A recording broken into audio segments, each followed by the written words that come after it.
দীর্ঘ সময় ধরে অত্যাচারিত হয়েছেন, তাদেরই কিন্তু এই দীর্ঘ সময়ের লড়াইয়ের একটা প্রতিফলন হচ্ছে জুলাই আন্দোলন। দেখুন, আমি শুরুতেই বলেছি আমি গণতান্ত্রিক চর্চায় বিশ্বাসী। বাংলাদেশ জাতীয়তাবাদী দল এমন একটা দল যে গণতন্ত্রের চর্চার মাধ্যমে দেশের মানুষের অধিকার প্রতিষ্ঠায় কাজ করে। এই জন্যই আমার বিএনপিকে চুজ করা।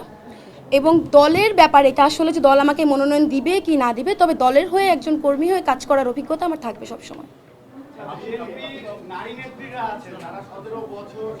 এত বছর এত রকমের সংগ্রাম করেছেন, এতভাবে অত্যাচারিত হয়েছেন, দীর্ঘ সময় ধরে অত্যাচারিত হয়েছেন, তাদেরই কিন্তু এই দীর্ঘ সময়ের লড়াইয়ের একটা প্রতিফলন হচ্ছে জুলাই আন্দোলন। হ্যাঁ, যে দীর্ঘ 17 মাসে আমাদের যে অত্যাচার ছিল, যে নিপীড়নের মাধ্যমে মানুষ গিয়েছে, সেটারই একটা প্রতিফলন ঘটেছে সারা দেশের সকল স্তরের মানুষের মাধ্যমে জুলাই আন্দোলনে।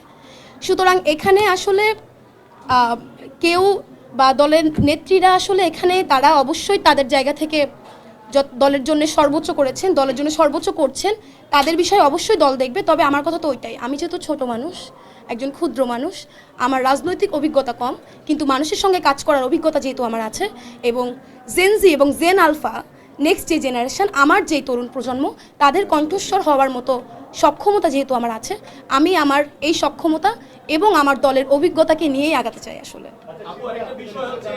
তো জানেন যে ফর্মের দাম আসলে 2000 টাকা, এবং এরপর জমানত হিসাবে দলকে 50,000 টাকা দিতে হয়। সেই 50,000 টাকায় আমি আসলে দিচ্ছিলাম। এখানে আমি যদি একটু আপনাদেরকে বলি যে আমি যখন ব্যাগ খুলে টাকা দিচ্ছিলাম, আমার মনে হয় এটা ওখানে যে 900 ফর্ম তোলা হয়েছে, যেই 900 নারী প্রার্থী আছেন, সবাই এই একই প্রসেসের মধ্যে দিয়ে গিয়েছে।